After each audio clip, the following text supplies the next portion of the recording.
Daisy, come what may, my dear, your petals wilt. It's pretty clear that you're a neglected bouquet. The one who left you thought would stay. Oh. Hello and welcome to episode 4 of Into the Spotlight. I'm Morley. And I'm Ryan. So the music that you just heard is not our usual intro music, but instead the amazing music of our guests today. Today's guest is my very good friend, the multi-talented musician, singer, and songwriter from Saskatoon, Saskatchewan, Canada, Olivia Guselle. Olivia, hello and welcome to the show. Hi, thanks for having me. Our pleasure. Ryan, I was worried if you were gonna say John because the name in her Zoom. It's confusing me. It's like an identity crisis unfolding on screen. I've always wanted to know what it was like to be my father, and here we are. This is it. Struggling with Google Chrome. That's basically it. The joys of technology. Ryan, before we dive into it, your audio sounds a little different. It sounds a little more polished. Did you change something? Well, thank you. Yes, I decided to make my audio setup a little bit of a makeover. So right now I'm using the new Blue Yeti microphone to have more of that nice professional sounding audio quality. Even just looking on the Zoom chat, I'm just like, man, I look like I'm on the radio or something. This is just amazing. So if you all, in case you all notice that, that's why. All right. Well, enough about the tech of this podcast and the technical difficulties. Yeah, but Olivia, thanks so much for coming on. As I'm sure you guessed, I've been binging your music a little over the past few days, and it's awesome. Oh, thank you so much. That means a lot. Yeah. I'd love to hear your story, but also just how I don't even think I know how you and Ryan actually know each other. Did you meet in school? No. Do you want to tell that story or should I tell that story? Well, I'll start off the location. It was in a magical little place called Parkside, a student residence, is where we first met. I can't remember though. I can't think of. Oh, was it the first time we met? Was it at that like karaoke night? Yes, it's that karaoke night, and I was there because I was first starting to get to know like a few other friends, and you were performing, and then you came and you sat right beside me. I just said, yo. And because you sang, naturally you have like the most powerful and beautiful voice ever, so I thought you sang really well. That was amazing. And then we started hanging out a bit like that, and then there was like some sort of event with bubble tea. Do you remember? Mm-hmm. And then you said that's not bubble tea, and then you looked at me. You said I'll show you bubble tea. And then we went out to chat time, and then it kind of started like that, and we've been hanging out talking about music and art and everything else ever since. Yeah. Oh, that's so funny. It literally started with music. That's awesome. Which is ironic, and now here we are doing a podcast about your music. So, wait. So Ryan, did you go up before or after Olivia doing karaoke? Oh, I didn't do karaoke. Oh, you didn't go up at all. I need some liquid courage to do karaoke. Okay. But I admired her though. She was amazing. She just nailed it. Oh my god. Yeah, as like a music major, it's like going in as a ringer to karaoke. Just show everyone up. You know what? I feel bad about that, kind of, but not really, because I mean, I'm paying so much money for this, for education in music, that all of my friends, it's like something we like to do on the weekends. We're like, hey guys, let's get in a group. Like, let's go down to this bar and let's just cream everybody on karaoke night, because like nobody's ever expecting a bunch of like trained like musicians to just walk in and just like start doing it. So we do, if you need that ego boost, it's something you can do, I guess. No, that's awesome. And like I have a friend in Montreal who's a jazz singer, and I went with her to karaoke, and it was so fun because like most non-singers, I feel like at least in this part of the world, are a little insecure about singing, and it's a little bit of like it can be not the most fun of experience for a lot of people, but she was just like in her element, and I was like, wow, this is great. It's like going to a club with dancers. You're like, dancing doesn't have to be awkward. That would be wild. Yeah, I'm definitely the most awkward dancer. Like what I make up for in singing, I do not have in dancing. But now I want to go to karaoke. Well, anyways. Yes. Anyways, so tell us, Olivia, a little bit about your musical journey, how you got into music, and just pretty much how did you end up in the place where you are now? Okay, so it's kind of interesting. So I was born in Saskatoon, Saskatchewan, but when I was 5 years old, my whole family picked up and we moved to Minnesota. We were in Chanhassen, I believe, for a couple of years for my dad's job. And up until then, like, music, I never even really thought of it, you know? Like, I liked it, I guess, as much of the next kid, but I was into a lot more like sports. I was into hockey and baseball, soccer, all of that stuff. But it wasn't until we moved back, and by that time I was just going into grade 3. We moved back and we started to connect with our family again in Saskatoon. And I have 2 amazing older cousins from my mom's side. Their names are Madison and Colby McLean, and they're both singers. And they were both in this choir, just this children's choir. And I just joined it to hang out with them and just to be with them more often. And I ended up loving it so much that when they switched from that choir into a bigger, different choir called the Fireside Singers, and they started taking private classical vocal lessons from this amazing lady, Marilyn Whitehead, one of my idols and mentors. They started taking lessons from her, and so I just kind of followed suit. I just kind of did what they did, and that's kind of where it started. I'd never really thought of myself as much of a singer, but Marilyn really, I don't know, saw something in me, and I stayed with her for about 8 years. And then once I was when I was in grade 12, you know, she was telling me, what are your plans for university? What are you planning on doing? And I'd still never thought that would be an option, but she pushed me to consider going into music as a degree. And so I started at the University of Saskatchewan, and I did 1 year there, and it was great, and I learned a lot there. But my teacher, Janice Patterson, at the time, she ended up pushing me to leave U of S and to try out at the University of Toronto, because she said that she thought that I'd have more opportunities there in a larger program, and I would be able to grow a little bit more. And so I went there, and I've been there for 2 years, and I'm going into my 3rd and final year there coming up. And I'm with another amazing vocal teacher, Elizabeth McDonald, and she started pushing me when she heard my stuff, and she saw that how much I loved classical, which is what I predominantly do. I'm in classical voice, but outside of all of my studies, I love like musical theater and jazz and pop and rock and like literally everything. And she saw all of this, and she's the one who kind of pushed me to consider this coming year to take kind of a hybrid program of jazz and classical. And so I guess you could say like my entire musical journey has just kind of been like just I guess a bunch of happy accidents.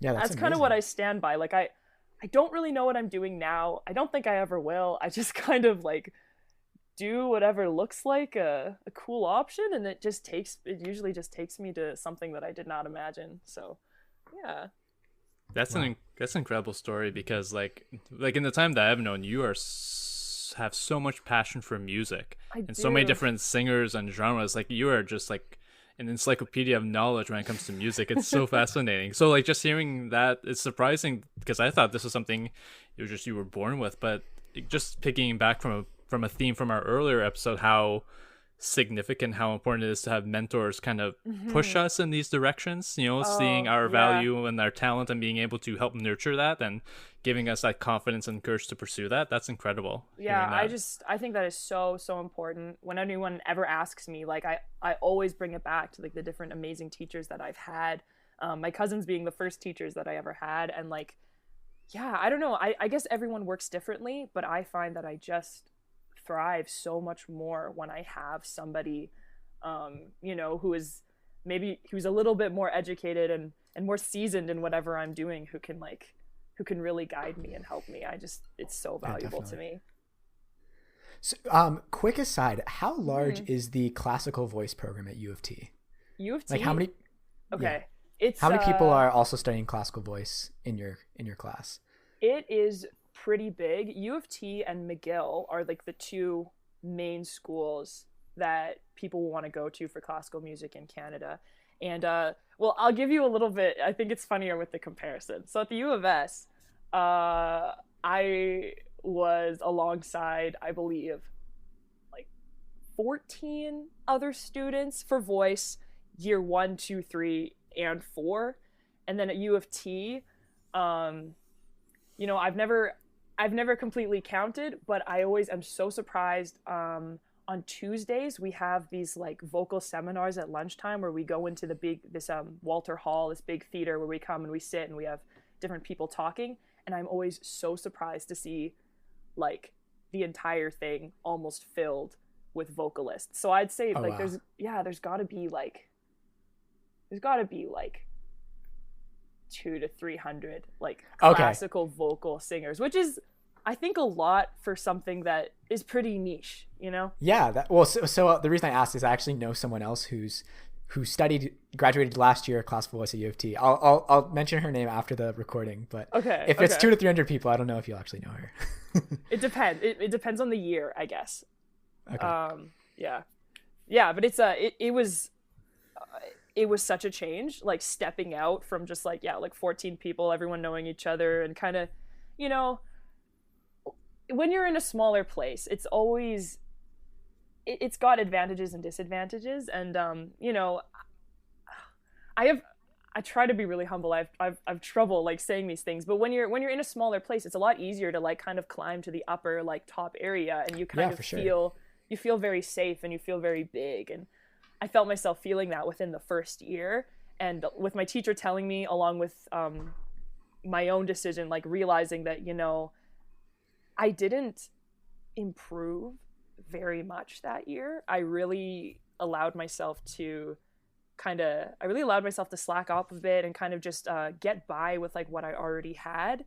And the thing that really told me I needed to go was that like it was working, and I wasn't crashing and burning, and I was like, that shouldn't be. So then I went to U of T and I got slapped in the face so hard. Like the first couple of weeks, my teacher was like, you've got to pick it up. You've got to push yourself. You're going to be left behind. And so now I'd say for classical voice, I'm absolutely not the top. I feel good about where I am. I work very hard to be in the upper middle area. And I think that I've grown so much more there than I would have been just staying like in the more top in a smaller place, you know?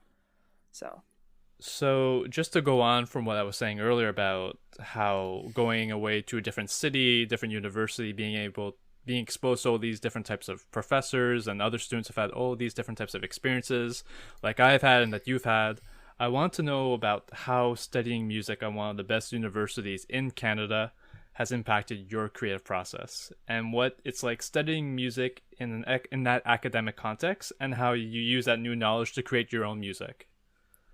Ooh, okay. That's a doozy. Yeah, that's totally a doozy. The first thing that comes to mind when you ask that is soul crushing, but also enlightening, extremely enlightening. I think some of the best ways to learn and to ultimately grow and become better in your craft is kind of sometimes you got to get melted down a little bit and then like remold and like build yourself up again, you know? And I find that going there, like you had been saying before, was such a culture shock, and it really threw me. A really important teacher and friend of mine, Irene Lecourcier, was my piano teacher in Saskatoon, and I would call her just crying like all the time the first year, just because I felt so overwhelmed and intimidated and lost. And I think she put it the best. She said that the reason why nothing felt like it was making sense was because I had lost my bass line, is what she had said. And so, in a musical term, my bass line for the song, you know, she said, it's not just the new school, it's not just higher expectations, it's moving to a new city where, I have like zero family. I've got one uncle. I see him like once every 2 years kind of thing. I have really no family. I had no friends. I just you kind of lose that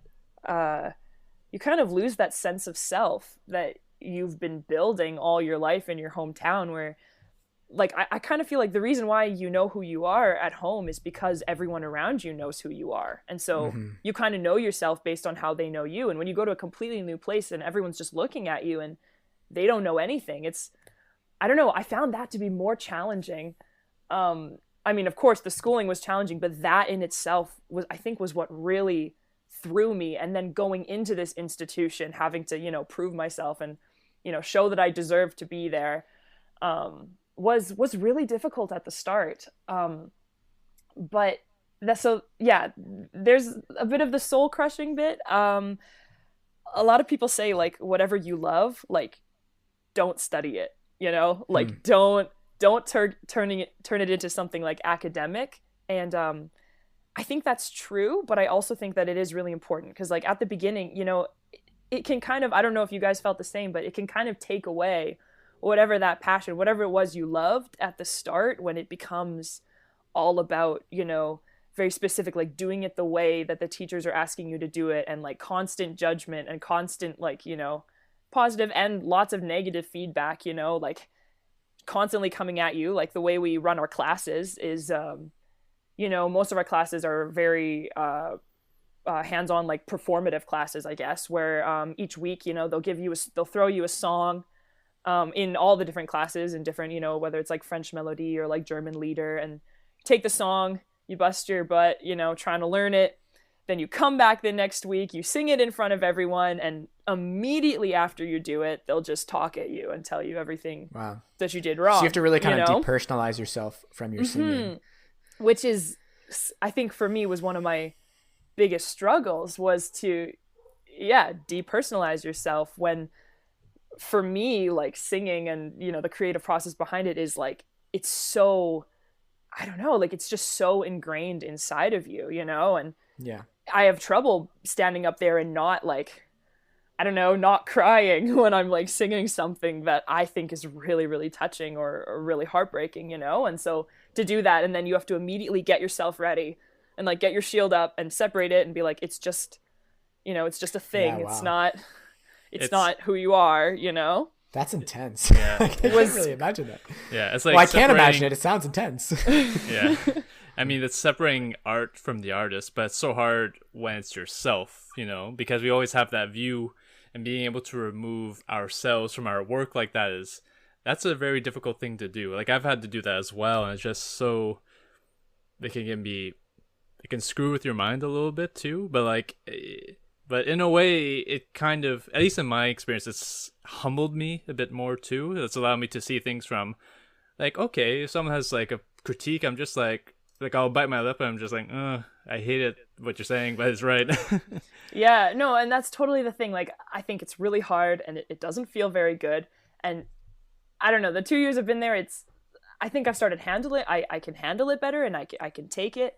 But it doesn't really get any better, I find, like inside how it feels, but it is super important. Like you said, it's very humbling. It shows you that there's other ways to do things. Like, other people in the room have ideas, and like sometimes maybe they're better than yours. And that's kind of where the enlightening part comes in, because I think when you're in it, it's not easy, but once you're out of it, once you've been preparing this piece for months, and you're going to sing it at a recital or something, and you realize how far you came, and you realize if that teacher had just allowed you to just sing it the way you had thought was the best way, from the start, like, you'd be nowhere near where you are. So I think it is super important. And also about kind of going back to that sense of self and identity, I found it to also be very enlightening and so rewarding to go somewhere where I literally didn't have one and nobody knew who I was. And it kind of allowed me to look at myself in a different way, like look at myself without all of my friends and family and all my like past achievements, whatever, just gone from me. And it's just, I was whatever I was doing in like that day, which was really great. I think a lot of people, like myself included, find that like very empowering with going to university in a new place. Like I knew no one at McGill or in Montreal. I was from New England in the States, and it was fun. It was like, I mean, I think I liked myself in high school, but it's like a new experience. It's very exciting. But I know what you're saying too about like when you got there, and it can be like very overwhelming, because you're right. You have no baseline. You have nowhere to go from. Yeah. Mm-hmm. Yeah, I don't know. I think did you guys have a really good high school experience? I found myself to have like a really good experience, and I felt very like confident and full in my school. Like I felt like I was in a really good place, and then going to university was quite the shift. When it came to like say like your work specifically, or yeah, and just kind of like who you are, you know? Like in high school, like I don't know, I felt quite confident as a person, and I think I felt very known, and kind of everyone knew me as like the music girl, you know, like she's good at music, that's what she does. And like I think I allowed that to be like a form of padding or something around me for a very long time, like feeling good about that. And so then leaving was losing that. Sorry, Ryan, go on. Okay. I didn't have that per se. Like, it's funny in my case, like I was like, I really wanted to be like a filmmaker and making movies when I was a kid. But then around high school, when I was like about 12, I kind of stopped that for whatever reason. I don't know why. I just lost interest in it. I started doing more sports, and I always was trying to find confidence that way. Like I wasn't used with public speaking. I was always the quiet kid. But I always still, like, was still nerdy. I read a lot. I still had a passion for all these things, you know, of course. But I don't know. It was like a year. It took me a while to really build that up. And really, by the time I was ready to go to university, I felt like, you know, I've just rediscovered that passion again. I thought, okay, I really want to go. I really want to explore this again. I want to meet new people and work with them and take all of it, good and bad. And that's like you guys said, like going to Montreal and then eventually Toronto, coming from small town east coast of Quebec, more or less. It was a culture shock, you know. When I went to Toronto, I told everyone, oh my god, I'm moving to Canada for the first time in my life. Yeah, that's wild. It's so funny, actually, you just being back, like you have a thicker accent than usual, and I think it's because you're back home. C'est parce que je suis au awesome. Québec. I love it. Thank you. But going there, and like I learned, like you guys said, so much, like being like not only learning the things that you wanted to learn, and like learning sometimes getting it hard, like, you know, you work hard on a project, it turns out you think you like it, it's torn apart, and you know, you see its shortcomings for what it is. But I also feel like I also learned what I needed to learn as well. Like I learned different types of, like, say, video production, different ways of seeing things, different way of putting things together in ways I never really imagined. You know, like I didn't have an interest in documentaries before going to university, and now I do. Like I even made one for my thesis, you know, last year. So like you develop that sense of appreciation, and you realize that the things you're good at could be applied to these different types of formats or these different types of art forms, and you go, oh wow. So it's like just always expanding your horizons and seeing where that can take you, and being challenged in that way, like you said, not being stagnant, helps you discover more of yourself. And I needed that to be challenged, whether it was regard to my confidence, finding my passion, whether it was, you know, understanding what my passion was, but understanding how to refine that, making it more fine-tuned, how to find my voice, and how to speak about or communicate the ideas and stories that I want to do. That took a long time for me, but I feel after going on this massive, you know, journey that I have so far, I feel like I found that now. And even with this podcast, with the show, talking to people like you, I feel like that's all part of the path, all part of the journey into learning and becoming a better creative person. So that's what I feel like. Yeah. And speaking of like just horizons, how has that helped you expand your music in terms of what you do? Because you do all different types of musical genres. You've performed in concerts, musicals, bands, solo performances, like every genre, from like opera to like jazz that we were talking about before, even pop. Like you do so much. So like, how has that expanded your horizons? Because you're interesting in that fact that some people stick to like a couple of genres, but you really participated in a whole bunch, especially with regards to singing. So how do you do it? Okay. Well, I think even from when I was a little girl, like I didn't know that it was going to be music, but I kind of always had this I guess a lot of little kids, you're like, I want to be an astronaut and a chef and a doctor, like that kind of thing. Like all together, a chef and a doctor? A football playing king in space with a mustache. Yeah. That's a little SpongeBob reference. I don't know if anyone knows that. I did. I did. Yeah, like I didn't know what I was going to do when I was younger, but I kind of was that kind of kid. I don't know if people liked it or not, but I was kind of like, whatever it is, like, I want to do all of it, and I want to be the best at like all of it. That was kind of always my thing. And when I started getting into music and started realizing, so the first thing I started with was like choral music and classical music, and then slowly got a bit more into musical theater, and then musical theater kind of started going into more like pop and jazz, and then like the music that I write, I'd say is kind of a mix of those. Like, it's kind of like jazzy, like alternative pop. I don't know what you'd call it, like all of that. And I guess as it started growing, I kind of had a desire of what I wanted to do with all of this, like started to solidify. And I don't usually say it out loud, but it's kind of like a constant thing that keeps me going and keeps me working on different things all the time. And it's that I don't really have a desire to be the best classical singer, but I do have a desire to be the best person for any job, any gig you want me to do. That's the kind of thing I want to be. I want to be someone who can get hired for like a wedding or a funeral or like a huge party, or whether it's at like Jazz Fest or whatever, or in musicals or in operas. Like I want to be like a super duper like multifaceted performer who can do whatever people are asking of me. And I think and I've also I've never really wanted to be put into a box for like my own music as well. I kind of have aspirations. I really want to have like a jazz album, like a classical album, pop, one of each of them. And I just I don't know, that's always something I wanted to do. So I don't think I'll ever be the best at any one thing, but I'd love to be pretty great at like a wide range of them. I think your question was more how school has helped me with that, though.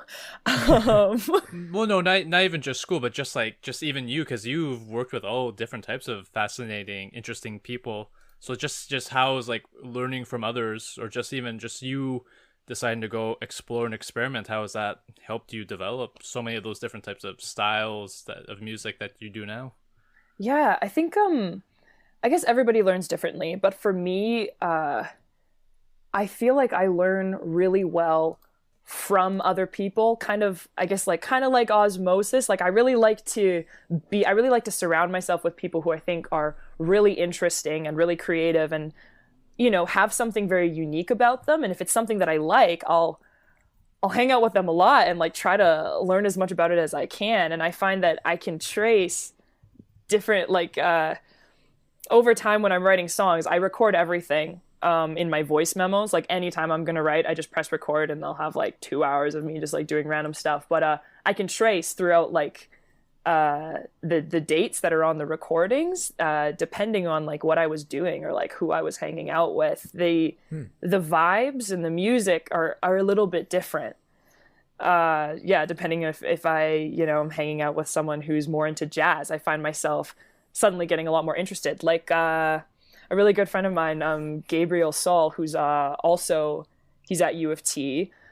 He's an amazing pianist and bassist, and he's really into jazz. And so I noticed literally when we started becoming friends, like kind of towards the end of the year, this year, my songs got really jazzy, but specifically my chords got a lot more complex. I had a lot more add-ons, so instead of just like the tonic, like the third and the fifth, I was adding different notes. I was adding ninths or sevenths or, 11th, sharp 13, like whatever, just like weird. My chords got a lot fatter and stranger because he's really passionate about that. And so I just kind of took it, I guess. So I guess, going to school, into a bigger school, meeting all of these people really helped me. Yeah, and I also think I think whatever you're learning at the time, even if it's not exactly what you're doing, it can always help. I don't really write classical music. That's not something that I'm very confident in, but I've got composer friends who do it, and I'm studying it, and I'm studying the theory and the history, and I do find that I can take techniques, I can take techniques or styles or little things from it, and I do find them kind of cropping up in my music, and I do find myself using the things that I learned in theory for like a pop song, to make the chord progression a little bit more elevated, if you want, or something like that. So yeah, I think it's helpful. It's funny, like, so one of my questions was actually going to be like, from at the outside, from someone who's not in a academic music program and who doesn't like make music as their main creative thing, they seem like two very different processes, like writing your own songs versus studying it in school. But now, like listening to you talking, it really sounds like it's all really integrative. Like what you're learning in school really helps you like get the basics super down and really work on the technique, and gives you the tools to kind of like manifest your ideas and integrate everything together. It's kind of, so we talked to our first episode, we talked to my friend Julia, who's studied visual arts in art school, and it kind of sounded similar. Like it's like she got this toolbox from going to art school.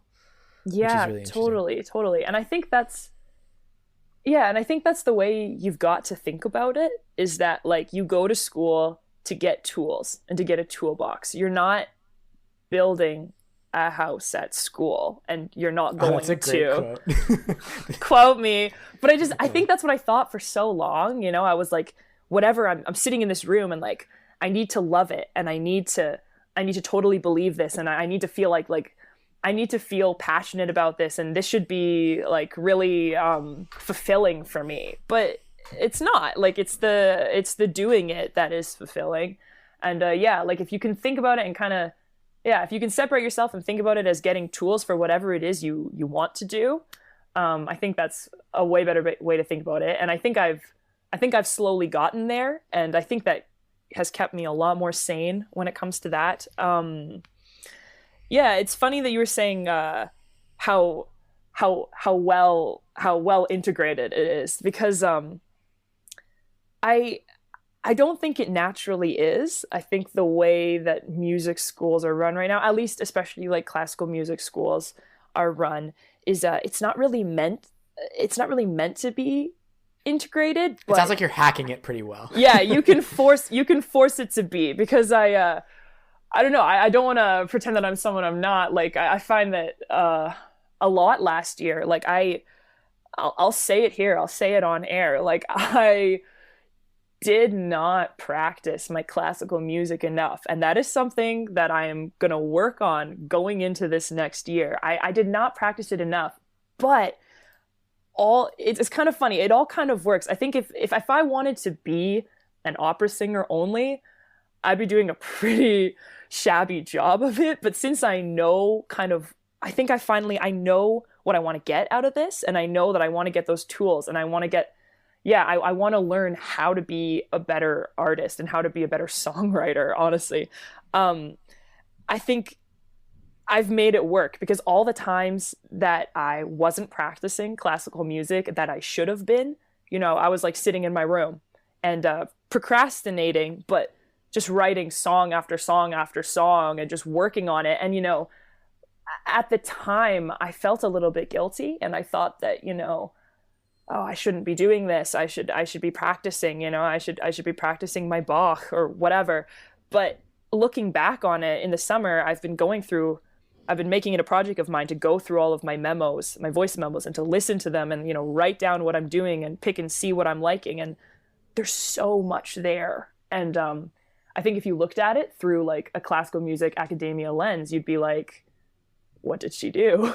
But if you look at it from like a whole creative like music lens, I guess, like there was a lot of productivity there, and I don't think I would actually trade. I don't think I would trade it. I think it was that's the fantastic thing about having a mission, right? You can like you can shrug off these outside expectations and structures that are put onto you, take the parts that you need, and then focus on the things that you need to.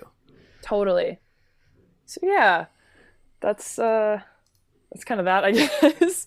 But yeah, I wouldn't recommend like spending a whole bunch of money on like a classical music school and then just kind of like brushing it off. I definitely went about my true purpose in a very different way. Like if you can figure out you want to be a songwriter first, like that's great. But I do think it's still very, very valuable. You know, I could have taken, you know, there's lots of programs. Well, there's not a whole lot, but there are some really great programs for songwriters and for, you know, for pop artists, I guess. But I don't know if that's what you'd want to do, because if you don't want to study what you love most in the world, you know, and I don't know if I went to a school studying pop, I don't know if I'd be able to write the pop songs that I'm writing right now than if I had kind of learned about things on kind of like from like a different perspective with classical, you know? Yeah, for sure. I studied engineering in school, and like right now I'm doing a lot of like leatherworking and woodworking and making videos and all these other sorts of things that engineering was very useful. And like, I'm using what I learned in the problem solving techniques all the time, but it got me kind of like in a roundabout way to this current path that I'm on. And I'm not going to pretend like I know exactly where that path is leading, but, no, like, it sounds like by studying classical music, I'm repeating myself, but it gave you a great toolkit to go and then focus how you want to. I mean, I think kind of going back to what you were saying earlier, that is like, you don't want to like study what you love. And I think you kind of have to a certain extent, because there's always going to be like I think most people want to do what they really like doing for a job. I think some people are afraid of it. They don't want to turn their hobby into something that feels like a job. But at the end of the day, like no matter what you're doing, there's going to be certain aspects of it that are boring, that you don't like, you're not grinning with glee as you're doing them. But I do think it's just a matter of, does the good outweigh the bad? And is it worth the work that you put in? Totally. Where you can kind of like put a smile on your face, power through it, and then you lean back at the end of the day and you're like, all right, this is all for the mission. It's all worth it. Like, even though it's your passion, it's still hard work. Like, that doesn't change it. It's still hard work. There are many days where I was out filming from 6 a.m. to like 9 p.m.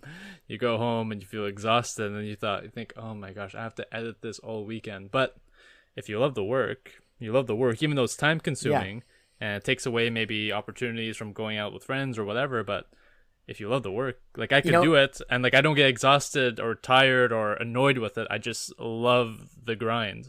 It's Sorry, go ahead. I don't mean to interrupt, but I want to. Do it. Interrupt. It's a much better feeling than lying in bed at the end of the day and was like, what a waste of time. That is a bad feeling. That's even if like you feel like good. you made money or you went towards some goal, but it's not your own goal. You just hate what you're doing. Yeah. I'd rather be tired and kind of annoyed at like, or not even annoyed, but just be like, oh, that was a lot and I got a lot ahead of me, but it's all good because it's in line with what I want to do. And what's worse is the dread of tomorrow. Like, you don't want to dread Tuesday. You don't want to dread Wednesday. You know, you want to wake up and like feel energetic and be like, all right, let's do this. And whatever may come from it. Yeah. I feel like I want to go back to, because we said it a couple times, like, don't study what you love. And I've been thinking about it, and you're right. I don't think that's quite right. Because of course, like, you're going to study and you're going to work on what you love. Like, I think maybe what it is don't allow what you love to become academia. Like, don't allow it to be looked at in that way, or don't treat the institution that you're learning what you love from as like the most important thing. Because whatever it is you love, like, studying it is getting tools, but it's not that studying is just putting in the time so that you can do it. It's not. Well, like, if I can bring in a little cheat code, our guest last week, John, I think he was sort of talking about this, and he said it in a pretty good way, which is like, a passion is fragile. you have to cultivate it and you have to care for it. And I think that's kind of what it comes down to. You don't Yeah. want to pursue it at the cost of the thing itself. Yes. Oh wow. And that's realize good. that it can go away if you aren't mindful about it. Yeah, that's really good. Yeah. Totally. Shout out to John. Shout out to John. And it's like also like, and like it's very valuable to learn these things in an academic context. Like I would not be where I am or who I am if I didn't learn and all those different types of like experiences or perspectives from all those different types of diverse people. Like, you know, perspectives I never would have learned about otherwise. Yeah, But at I the same totally time, agree.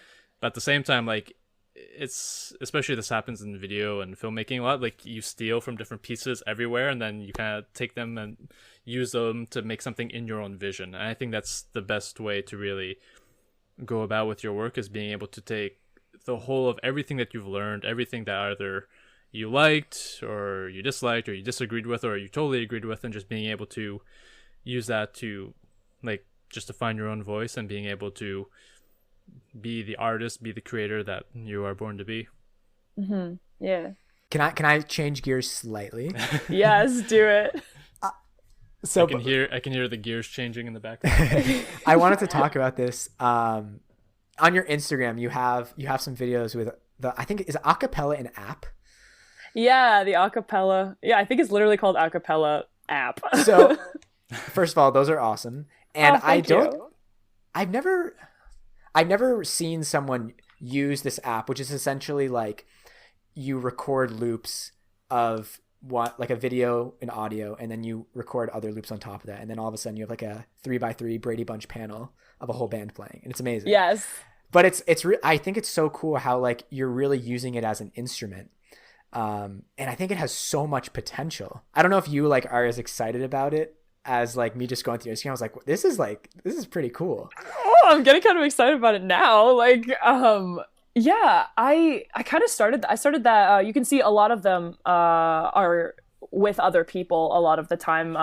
The one person who shows up a lot is like my best friend Avery Wall, who's an amazing singer songwriter also in Saskatoon, and we just kind of started it, you know, like when quarantine hit, and you know, I came home early from school and, you know, wasn't really going out or seeing anyone. My family's quite serious about you know, social distancing and stuff, and so yeah, like we found ourselves with nothing to do, and so I just kind of started doing those as like a bit of a pastime. I had never done them before, so this is all very new. I think I started in like March or April, and yeah, so I've only been doing it for a couple months, but it has been super duper fun, and like I think a really, really cool way to be able to visualize your ideas and in your songs and like hear them, even if that's not the way you're going to do them, but to hear them how they would sound fully. You know, I've used them a lot.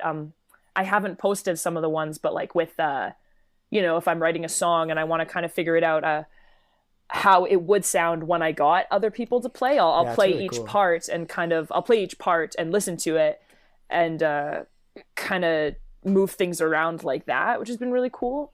What do you mean? I actually don't know what you mean by like as an instrument in itself, though. I'm interested to hear what you meant about that.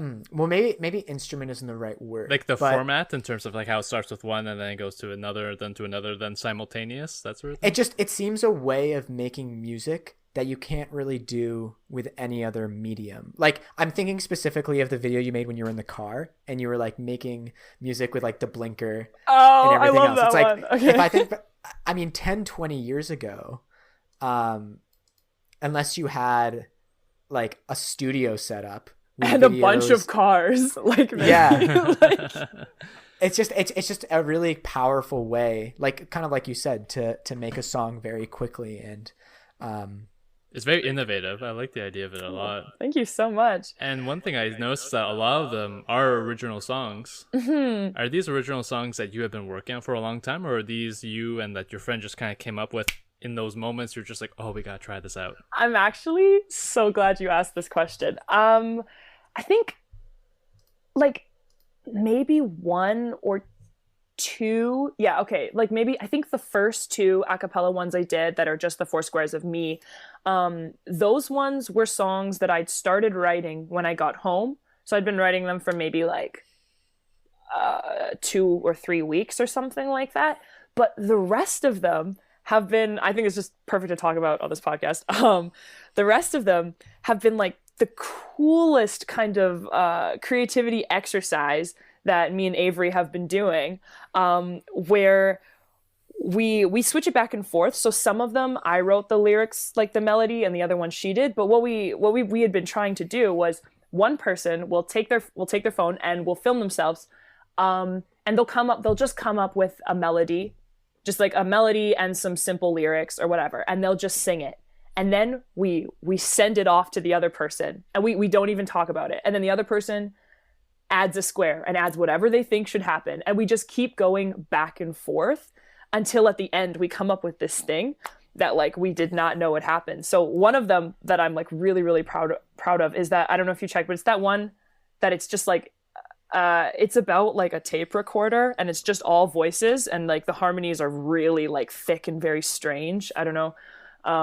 But yeah, that one was so cool. Yeah, that one was wild. That was the first one that we kind of did it like that, but it was so interesting, because usually when people write harmonies, like, and I myself, like I try to write harmonies for my songs, and I love harmonies, but it is so intimidating sometimes, and it's kind of like mind bending to try to write down, like to try to think of 10 parts like going at the same time. It's like, I don't know, like what, I can't think of all of that right now. Most people can't even sing a 2-part harmony. Yeah, I guess so.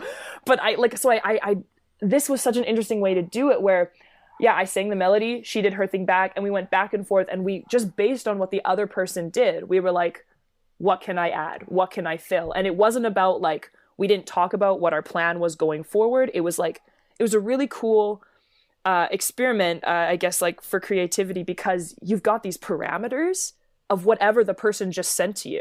And the parameters get narrower and narrower as more and more parts get added. Mm-hmm. But at the same time, you have all the freedom to do whatever you think might be cool to add in that parameter. So it was super cool. So it kind of flip-flops back and forth. So I can't take credit for all of the lyrics. That one was mine, but other ones are hers. And it's been like one of like the coolest experiences, and I definitely want to keep doing it. Collective consciousness music making. Yeah, that's it. That is so cool.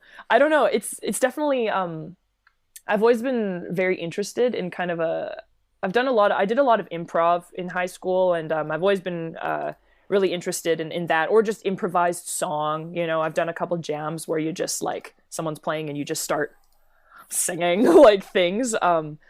But yeah, I've always thought there's a couple different groups that do that, where they, you know, they'll all at the same time just start something, and nobody really knows what it's going to be, and you just have to listen and just kind of see what happens. And I've been in a couple different like just like group exercises, I guess, where you do that, and it's so awesome how like that collective consciousness and what you can create. So I guess this a cappella thing is kind of a more studio version of that, because it's not all at the same time, and you do have a second to think, and if you don't like it, you can like start it over. So it's got like a little bit of detachment, I guess. But yeah, it's been super cool. That's awesome. That's so cool. No, I think it does have a ton of potential, and like I could totally see just like that as a massive series. Just I'm gonna keep doing it. So that's awesome. It's funny, like I think so that one you mentioned with the really thick harmony, I do think was the one that like I was like the most like whoa, and it's probably a big reason why I was listening to like Fleet Foxes for most of today. Oh my god, that's awesome. Yeah, I don't know. I guess I find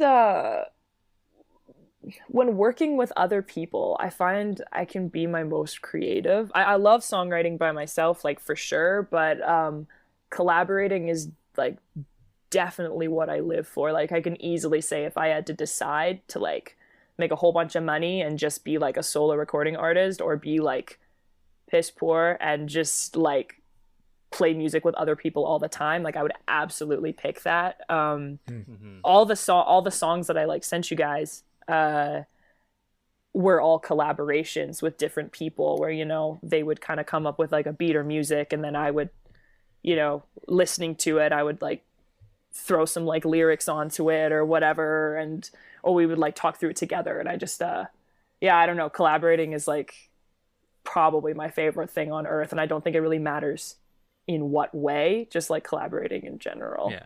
And especially when you collaborate, like just that spontaneous combustion of creative ideas is so fun. Like, because So like cool. you come up with these in the moment, and you just run away with them. You don't overthink them. You don't analyze them too much. You just can just go with them and see what happens. And most of the time, if you're both really passionate about it, it's the coolest thing ever. Totally. It's something I want to do more of in my space, because like and like the maker community, I feel like a lot of people are working on their own stuff, especially because like they're, I don't know why it is, but like when people are making things with their hands, it tends to be a lot more of a solitary activity, especially than music. Like I feel like music is so rooted in collaboration, and just in a way, like I remember when I used to like play in band in high school and stuff, it was just so much more fun when you're doing it with other people. Yeah. It's something I definitely want to integrate more into my work, and maybe I can do a little more after the pandemic has run its course.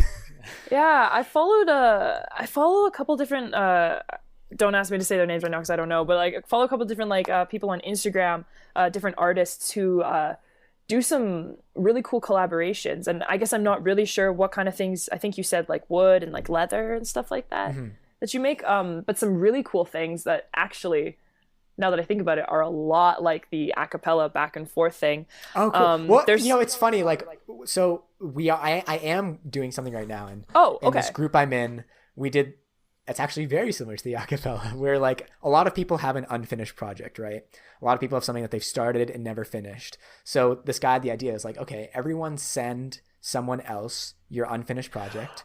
Yes, that's what I was gonna say. Okay, yeah. Sweet. And send it back. And now we're at the point where everyone's starting to get their stuff back, and it's amazing. Like someone in the group just got back this like breathtaking, he's calling it a shipwreck box. So like the sides are made of like blue epoxy with wood embedded on it, and he CNC'd this like Kraken engraving onto the top, and it's incredible. And it's something that he would have That's incredible. never come up with on his own. And I think it's getting us all super excited, because we're like, wow, like none of us would have ever done anything like this if it weren't for this project.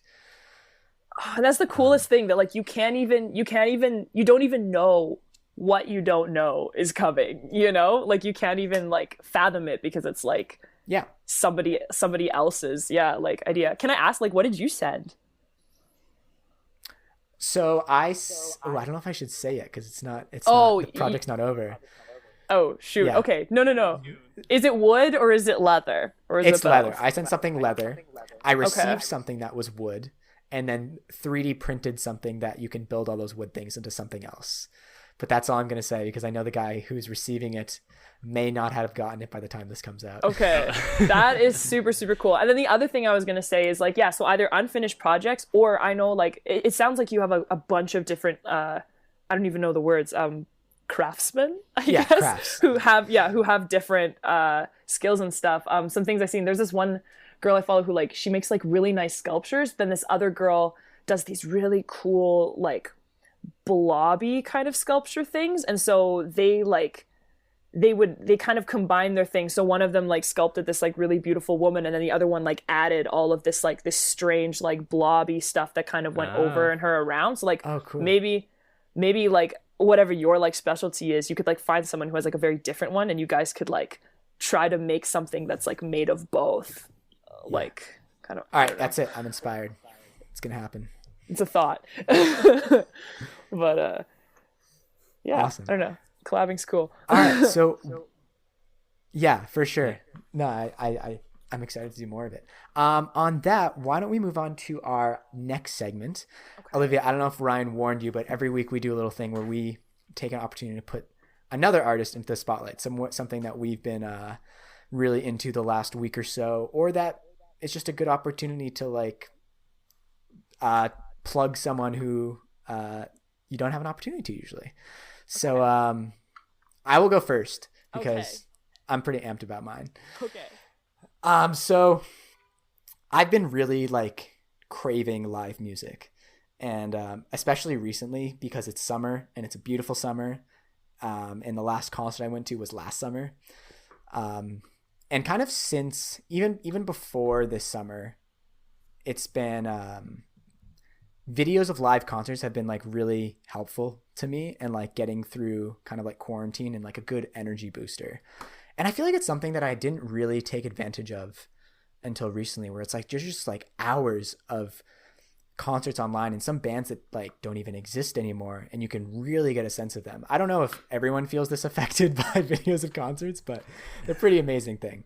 And there's one in particular that has been a massive energy booster, and it's just an amazing thing for me. Do you guys know the band Wolfpack? Yes. Yes? Yeah. Sounds familiar. Ryan, do you? Yeah. Okay, so for the listeners, they are an incredible funk band. Yeah, we'll just leave it at funk. You could put them in a million different genres. Incredibly, incredibly talented. And they did a live show at Madison Square Garden last year. The whole show is on YouTube. They made an album out of it, and it is incredible. Like, it's nonstop. It's cool because their vibe is like these young guys right out of music school that are like very goofy, but they're all incredibly talented musicians. Like, their bassist Joe Dart is like probably one of the best bassists performing right now, to a large extent. The opening is amazing because the guy comes on stage, and I love he says like, everything 20% faster, and from there they just start and don't stop until the end of the concert. Oh my god. Yeah. That's So awesome. if you're looking for something to really like motivate you and just like be amazed at the musical proficiency and just like amazing music of these guys, Wolfpack live at Madison Square Garden. It's a full album. You can find it on Spotify, but it's definitely worth watching the video as well. Yeah, totally. Cool. Damn. All right, so I guess my turn. Okay. Yes. So for my Into the Spotlight for this week, I'm going to be focusing on some hometown talent from my town of Gaspé, Quebec, the indie rock musician, Jordan Duguy. So he's a 23-year-old singer-songwriter from my hometown who delves more into indie rock and mixes a bit of like folk music, different types of melodies and tones. He's known for his very gritty voice. His music has the sound a bit of, I guess you could say, the Tragically Hip, but with a more grittier voice, if that works. So anyway, he just released his first album, Waiting on Dog Days, which you can listen to on Spotify, Apple Music, and iTunes, if iTunes still a thing anymore. I'm not really sure. But yeah, so like go check out his music. He's someone I'm hoping to have on the show. He's a great guy, and yeah, check it out. Cool. Sweet. Okay. I was gonna show you guys a book, but I forgot this was a podcast and nobody could see it, but I'll show you the book. Well, you can show us and Show us. I was ready. Okay, it's blue. It's called The Surrender. Yeah, but what kind of blue? No. Oh, actually, so there's sky and there's like the horizon and then there's water, so it's like a nice kind of aquamarine. It's called The Surrender Experiment: My Journey into Life's Perfection, and it's by Michael A. Singer. And he was the best-selling author of The Untethered Soul, which I read a couple weeks ago. But yeah, I guess quick bit of context. My dad John has gotten super duper into meditation these past couple years. I think he's amazing. You know, he's out there like in his little meditation hut, like 2-3 hours a day. And I really look up to him for it. And he actually has been trying for so long to like get me to get more into it. And, you know, I think a lot of people are kind of like, oh, like, you know, I'm okay. I don't need it, whatever. But everybody needs it. Okay. And so he got me into reading some of these books. And so Michael A. Singer is this like meditation guru. And what this book is about, aptly named The Surrender Experiment. So this book is this man's amazing life story. I'm about halfway through of how he decided to, it's extreme. And he says, you don't have to do this completely, but he decided, the best way for him to reach enlightenment and was just, was just to let the universe completely guide his life and to surrender to every single thing that happened to him. Anytime there was an offer from anyone, no matter how much he didn't want to take it or how much he didn't think that fit in with what his plan was, because his big thing is like, there is no plan, there's just now kind of thing. He would just take it. And his life. Did he do this for like a year, or like no, he's just doing it now? He decided it was the experiment. Like, I think he had just finished college, and I think he was in business school, so he was like 22 or something, and he's like, this is what I'm doing.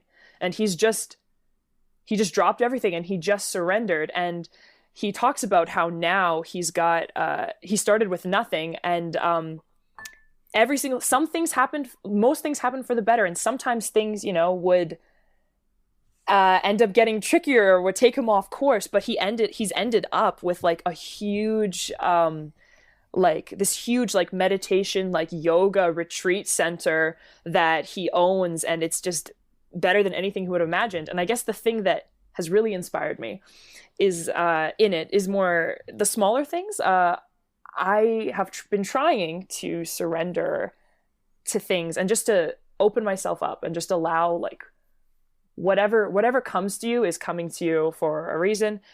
And if you really, so I guess it was inspired by the book, but if you really just like stop for a second and look at everything that's coming at you like an amazing miracle, it really is one. And that's what he talks about in here. Like, the fact that like every single thing you see around you, every single person you know, every single opportunity you've ever had, the fact that you're alive at all is just this like ridiculous string of events that like you have no control over. That is so amazing. And like, it can kind of make you tear up if you realize like how wildly lucky you are. And so I've been trying to surrender a little bit, and just kind of, when different offers, like something like this, like when my friend just comes out of the blue, is like, do you want to be on this podcast? I was kind of nervous about it, and I was like, oh, like, I don't know if I should, like, I don't know if I qualify. And I was like, no, we're going to say yes, we're going to do it, and now I'm having like an amazing conversation and I'm so happy. Or, I don't know, or different friends will just like show up out of the blue who you haven't seen in so long, and you might be kind of apprehensive about getting to know them again. And then you realize that it was like the best thing. I don't know, just yesterday, my car was really low on gas, and I had to go to work, and I realized that it was probably too low, and I had to leave too early, and I wasn't going to be able to take it, so I took my dad's truck instead.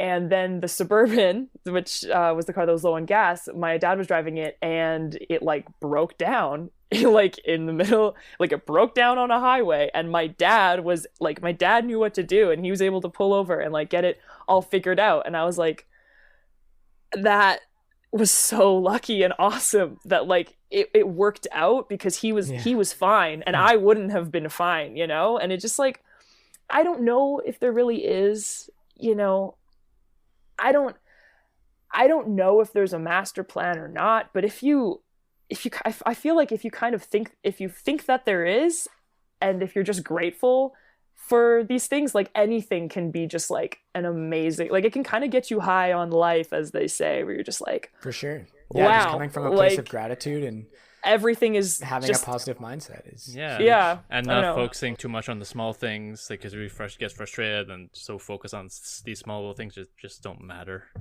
Yeah, you just like learn to live more appreciative and happily and just free flowing, like you said. Yeah, and I find even like the small things, like if you just, I mean, it's not easy, but if even these small things, whatever these minor annoyances are, like for some reason they happened, and whatever it was, like maybe it was just the perfect timing, like maybe this podcast needed to be delayed by 20 minutes because there's some like wild, like, I don't know, bear attack that's not going to happen to you now because you were 20 minutes late, like leaving your house. I don't know. Yeah. Like, it's just like, I don't know. So, yeah. It's a good book, The Surrender Experiment. Well, that sounds. I want to check that out for sure. That sounds like That sounds super interesting. And it's really intriguing. It's written really well, and it's like actually like it's not just not just like a meditation book. You know, it's like a great like it's a page turner. You know, Right. so Cool. yeah. I need to check that out. I went off. Sorry. No, thank you. That's wonderful. Okay. We love long answers like that. But before we go, I do have one more question. Yes. It's a big question. I don't know if you're ready for it, but I'm gonna ask it anyway. What is your favorite instrument, and why is it the ukulele? That's not. I don't know if that's fair. Yeah. Yeah, I'm trying to think about it's the uke. You're right. Like, right. Yeah. His name's PV. I got him for I think my 16th birthday. My answer is kind of always the same. First, Sure. there's like I guess, more practical answers. It's small, it's really portable. I take it literally everywhere. I take it to work. I nanny kids. I take it there. I take it like to campfires, just whatever. It's just kind of always there. And then when you have an idea, you can just pull it out and like work on it. So that's one reason why I really like it. But I also really love that it has 4 strings, and I think 4 is my favorite number. I think that it's because a guitar has 6 strings, and though I love the sound of the guitar, I love the fullness, I love the warmth of it, there's something for me that is so melancholy and beautiful and intriguing about a ukulele that has 4 strings. Yeah. That's really true. It's like you can hear each string. You can hear each string, and it's not like I love the I love the block of sound that like a chord of a guitar can give, but with a ukulele you can really pick it apart. And I also find that there's so much space also, because there's more space between these strings, and but in the chords, your chords will never be as full. There will always be little pieces missing, because you can only have 4 notes at a time. So you can't have this big 8-note chord. You just can't. But you can it's like what you leave out is also really special and cool. You get to decide which notes you want in the chord. And I think it gives it a lot more space, and I think it gives it a very honest quality, at least when it comes to my songwriting. I really like the kind of I guess the space. I just love the space that it leaves, and I think it's much more like personal, and it just feels like much less of a production. I don't know, it just feels very honest to me, like there's nothing flashy about it. I think that's why I like it so much. That's great. The way it's true, what you say is very, very distinct. And I've seen you play so many songs with it all the time, even in person and on Instagram. So I couldn't help it. So thank you for a very smart answer to a very stupid question. Yeah. Yeah, no, that was like the perfect answer. Sweet. Well, Olivia, if people want to hear more of your music, where could they go to find that? Okay, well, if you want to hear more of those acapellas, you can go onto my Instagram, which is at Gusellout, Gusellout. Yes, it's a play on words of my last name Guselle and being a sellout. Wow. So there's that, and I'm really hoping to do more than just the acapellas. I'm starting to do, actually, starting I think tomorrow, starting yesterday, I want to post a song. I want to post a song like a day of my originals, because I have too many to count, and I want them all in one place. Please do. And get them out of my head and out there. Yeah, so I'm going to start doing that, and hopefully very soon I will have a single out on all streaming platforms. I'm working on that right now, so I'm very excited about that. But awesome. yeah, right now, Gusellout, go on that. Yeah. Sweet. All right, we'll have that linked in the show notes, so everyone will go blow you up. Oh my god, thank you. Well, that's pretty much just it for our episode. Olivia, thank you so much for joining us and sharing your insight and your musical journey and passions with us. You're an awesome guest and an awesome friend, and I couldn't be happier to have you on the show. we couldn't thank be you. happier to have you on the show. Excuse me. Thank you Yeah. so much. It's been a blast, and we will get some bubble tea as soon as I'm back in Toronto. Damn right we will. Once this whole pandemic's over. Yeah. All right. Awesome, guys. Have a great night. You too. Bye, guys. Bye. Bye. And now to lead us out of the show, here's some music from Olivia.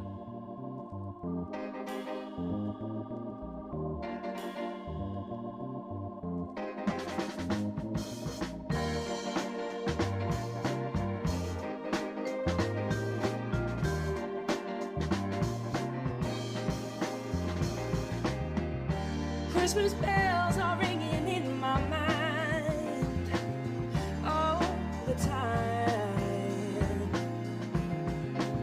Tell me, can you recall when we ever felt this fine?